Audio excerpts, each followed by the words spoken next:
Olá, meu nome é Vitória, eu sou apresentadora e roteirista do VM News. Estamos começando agora mais uma edição do nosso jornal.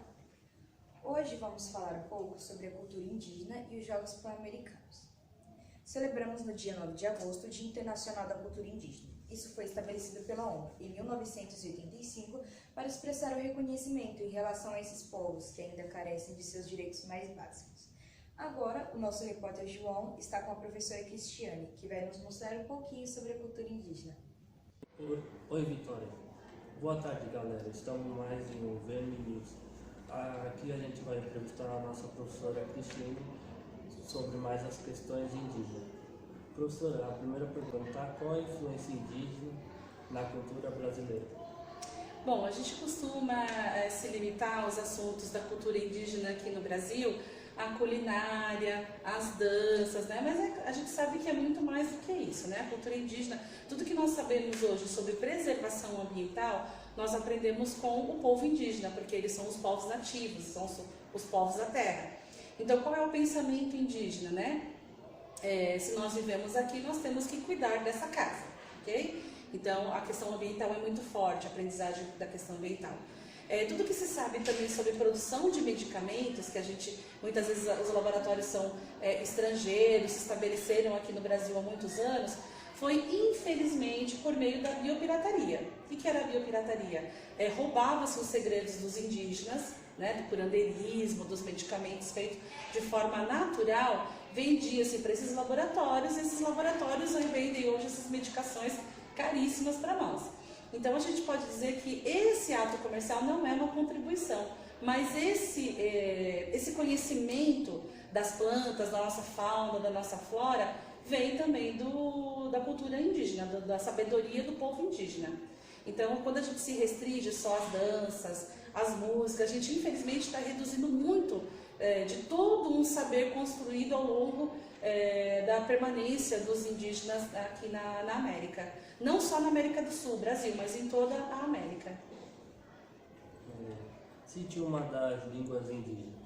Então, aqui em São Paulo, que a gente tem mais, que mais prevalece nos povos indígenas aqui de São Paulo é o Guarani, né? Mas nós temos atualmente mais de 300 etnias indígenas no Brasil. E a gente costuma achar que indígena é todo igual, né? Tudo igual, não é, né? Então cada um tem a sua língua, a sua cultura. Então nós temos no sul os Caigangue, né? Tem outra língua. Nós temos a oeste os Tupi, né? Que as pessoas falam, é a língua Tupi-Guarani. Não, Tupi é Tupi, Guarani é Guarani, tá? E aqui em São Paulo nós temos uma presença forte da etnia Guarani falando a língua Guarani. Por que os indígenas pintavam os seus corpos? Então, a gente chama isso de grafismo, né? Nós chamamos de grafismo. Essas pinturas têm todo um significado, né? Então, fazer aquela atividade que as crianças põem a peninha no meio da cabeça, aquilo não é da cultura indígena brasileira, né? Fazer dois esquinhos do lado, isso infelizmente, leva a um erro conceitual da pintura corporal indígena. As pinturas, elas têm várias formas, geralmente usa-se formas geométricas nas pinturas indígenas, vários tipos de materiais, como o urucuma para a cor vermelha e algumas ceras para outras cores, mas elas têm significado. Então uma pintura pode ser uma pintura diferente para a dança, uma pintura diferente até para um ritual fúnebre, né? Então dentro de cada povo ela tem um significado e cada pintura tem um significado para aquele povo. Qual a maior dificuldade vista por você sobre a demarcação das terras indígenas? É um grande problema, sempre foi, desde a colonização do Brasil. E a gente, infelizmente, está passando por um retrocesso quando a gente fala do direito da demarcação assegurada em Constituição Federal. Ontem, inclusive, né, o atual presidente tinha passado essas demarcações, tinha tirado de um órgão chamado FUNAI e passado para o Ministério da Agricultura. O Ministério da Agricultura é um órgão criado para atender os interesses dos pecuaristas, dos grandes latifundiários. Então, a gente sabe que essas demarcações iam ser paralisadas na mão do Ministério da Agricultura. Mas ontem, por 6 votos, por unanimidade, né, o Supremo Tribunal Federal determinou que essas demarcações voltem a ser feitas, né, foi uma vitória, voltem a ser feitas, voltem para a FUNAI, tá? Então, e a gente teve agora recentemente, né, lá no Amapá, a invasão de terras indígenas, assassinaram um cacique. Isso é gravíssimo, isso não poderia estar acontecendo mais no Brasil, né? A gente passou por um processo de colonização, ok, estamos aqui, mas as terras que são deles precisam ser preservadas e precisam ser respeitadas. É um direito natural e um direito constitucional de todos os povos indígenas do Brasil. O que você pode nos falar mais sobre a cultura indígena e como podemos trabalhar isso na sala de aula? A gente aqui na rede municipal tem um trabalho muito bacana, porque assim, trabalhar cultura indígena na sala de aula, na escola, não é nenhum favor, começa com uma obrigação. Nós temos leis, né, que traz os temas, né, a cultura indígena, dos povos nativos, como a cultura afro-brasileira e africana sejam trabalhadas transversalmente em todas as disciplinas, em todas as áreas do conhecimento. Nós temos leis federais que asseguram isso.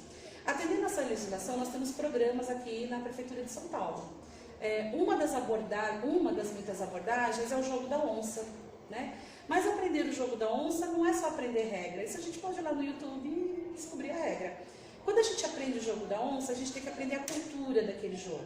No que consiste esse jogo? Primeiro, uma matilha de cachorros e uma onça, né? Então, por que? As crianças vão aprender o porquê a matilha, por que cachorros, né? Por que onça? Nós fazemos, então a minha abordagem eu passo alguns vídeos sobre entrevistas com indígenas falando sobre sua própria cultura, que nada como o próprio indígena falando sobre sua própria cultura. Uma coisa é eu falar da cultura indígena, outra coisa muito mais eficiente e eficaz é o próprio indígena falar sobre isso, né? Então eu passo entrevistas, eu gosto muito desse livro aqui, ó, do Cacauerá Jecupé, que ele trata justamente são fábulas, né? Portanto, animais. Só que não são aquelas fábulas que a gente estuda, do Esopo, do La Fontaine, de muitas vezes animais que nem tem aqui no Brasil. Ele usa animais da nossa floresta, a onça, o tatu. Então é uma abordagem muito, muito bonita, né? Eu leio esse livro para os alunos. E aí só então, depois que a gente estudou a literatura indígena, que a gente viu vídeos sobre indígenas, aí sim eu parto para o jogo da onça, porque daí eles vão ter um conhecimento cultural do jogo e não somente a regra. Então isso eu desenvolvo ao longo do ano. A gente tem agora, né, uma data significativa para a nossa rede que nós chamamos de Agosto Indígena. Mas o Agosto Indígena não é só em agosto, né? É um marco, um reforço que a gente faz sobre esses estudos. Mas nós aplicamos a cultura indígena no currículo escolar durante todo o ano, em sala de aula, em todas as áreas do saber, do conhecimento.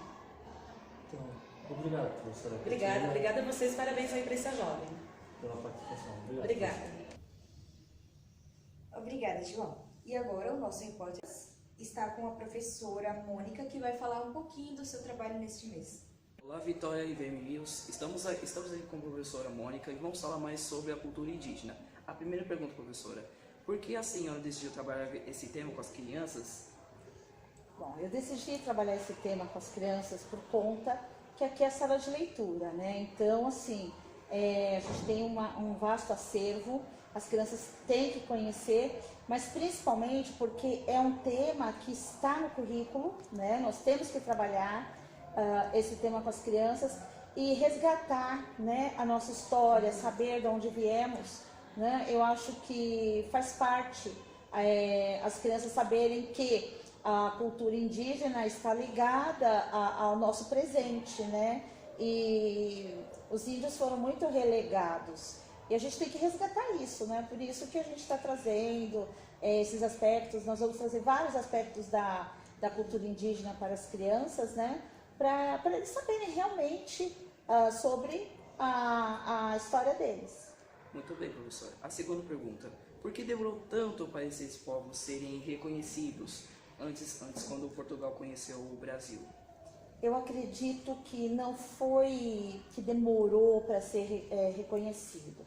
Eu acredito que as raízes foram se perdendo, né? Com o passar do tempo, a população indígena foi diminuindo, mas eu acho que chegou um momento que essa cultura ela tá desaparecendo. E é importante, ela faz parte da nossa história como brasileiros, né?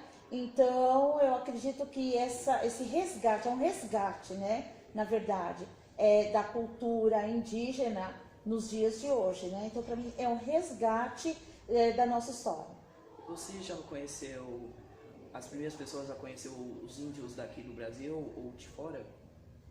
Não, assim, o que a gente tem que fazer é pesquisar, ler, né, para nós conhecermos, né? Tem uma literatura vasta. Eu já tive contato, né, com indígenas mesmo, né, leio muito a respeito, né? Aqui na escola a gente tem um acervo bem variado e a gente vai assim formando conhecimento de uma coisa que você lê, de pesquisa, de estudo, de alguma lenda que alguém te contou, que é uma lenda indígena. Nós vamos guardando essa experiência, né? Desde criancinha, né? Por isso que eu acredito que nas EMEIs as professoras fazem leiturinhas para as crianças. Bem, muito bem. A terceira pergunta, indígena. Qual é mais divertido na cultura indígena? Olha, eu acredito que para eles lá tudo é muito divertido, né? Mas aqui na nossa cultura hoje, que talvez as pessoas nem imaginem, nem brincam, as crianças brincam, né? Os avós de vocês, tataravós, já brincaram, mas não tem nem noção que muitas brincadeiras que hoje, né, as crianças brincam, elas vêm da cultura indígena, por exemplo, a peteca, o jogo de pedrinha, que fala na verdade as Marias, 5 Marias, se eu não me engano, que é de pegar pedrinha e jogar, né? Isso vem da cultura indígena. Eu fiz os cartazes para trabalhar com as crianças, então aqui tem, né? Eles fazem peão também, né? O peão é uma brincadeira indígena, o bilboquê, o cabo de guerra. As crianças, tudo que as crianças fazem é baseado no que os adultos fazem. A cultura indígena é uma cultura que respeita muito o idoso, muito o adulto, né? Que às vezes falta isso um pouco na nossa cultura, né? Mas na cultura indígena tem isso. Então a criança, ela é criada para observar, para aprender, para agir como o pai, como o avô, quando for adulto, né? Muito bem, professora. A última pergunta. Há algumas brincadeiras, canção ou jogo criado por eles que ainda usamos, que ainda é reconhecido do nosso país, Brasil? Sim. Como eu falei para você, né? Dessas brincadeiras aqui, que hoje em dia a gente faz um bilboquê com uma garrafa PET, né? Na reciclagem você consegue fazer um bilboquê, você consegue fazer, né, muitos brinquedos. Então eu acho assim que o cabo de guerra mesmo, na própria escola, às vezes na educação física, né? Na festa junina. Dá pra você, essas brincadeiras, jogos, tem o jogo da onça, né? O jogo da onça. Que o pessoal aqui do 4º ano, do 3º ano, eles aprenderam a jogar, né? Aqui na escola tem, eu acredito, o projeto do jogo da onça, que é um jogo indígena, entendeu? Então, assim, tem muitas atividades, muitos jogos e brincadeiras que hoje a gente pratica, que são indígenas. Então é isso que precisa ser resgatado. A criança brincar e saber, olha, você sabe de onde veio essa brincadeira? Né? É uma brincadeira indígena, não é? É importante esse resgate. Instrumentos musicais, né? Eles faziam aquelas flautinhas, flauta de pano, que chama, né? Que é com bambuzinho, né? Então, assim, tem muita coisa que a gente usa e não tem a mínima noção que vem da cultura indígena. Muito bem. Você tem mais alguma coisa para falar sobre os índios? Eu tenho a acrescentar que esse mês de agosto nós vamos falar sobre os indígenas, por quê? Porque no dia 9 de agosto é o Dia Internacional, tá? Da cultura indígena, então é do mundo todo, é internacional. É um dia de reflexão, para resgate da cultura, porque os indígenas, eles com o tempo, eles ficaram marginalizados, né? Então, assim, agora houve, né, depois dessa data de 9 de agosto de 1994, foram criadas algumas leis a respeito da cultura, para resgate da cultura indígena, né? E aí é uma confusão às vezes, que as pessoas falam, mas o dia 19 de abril também é dia do índio, né? Mas é o dia nacional, né? É o dia nacional, dia 19 de abril. No dia 9 de agosto é internacional, por isso que a gente falou agosto indígena, por conta disso. Se for nacional, é o É próprio aqui, país. é Agora, aqui. se for internacional, Isso, é no mundo inteiro. exatamente. E assim, os próprios indígenas hoje, a gente vê eles, o território deles não é respeitado. Então eu acho assim, que é importante esse resgate para nós conhecermos mais da nossa história. Muito bem, professor, eu peço obrigado. E agora é com você, Vicky. Obrigada, Alencar. Jogos Pan-Americanos. A ideia desse evento esportivo americano nasceu em 1932. Nessa época, já ocorriam os Jogos Centro-Americanos. Representantes esportivos de vários países proporam a realização deste evento. No primeiro Congresso Pan-Americano, que aconteceu em Buenos Aires, ficou definido que seria o primeiro evento na Argentina, em 1942. Porém, com a Segunda Guerra Mundial, o evento foi cancelado. A primeira edição dos Jogos aconteceu na cidade de Buenos Aires em 1951. Contou com atletas de 21 países e foram disputadas 18 modalidades. A edição brasileira, que aconteceu em 2007 no Rio de Janeiro, contou com aproximadamente 5.500 atletas de 42 países e disputaram 28 eventos esportivos. Os Jogos Pan-Americanos deste ano acontecem no Peru, em Lima. Começaram no dia 26 de julho e vão até o dia 11 de agosto. Agora, o nosso repórter Alencar vai estar falando com um profissional de educação física, Danilo.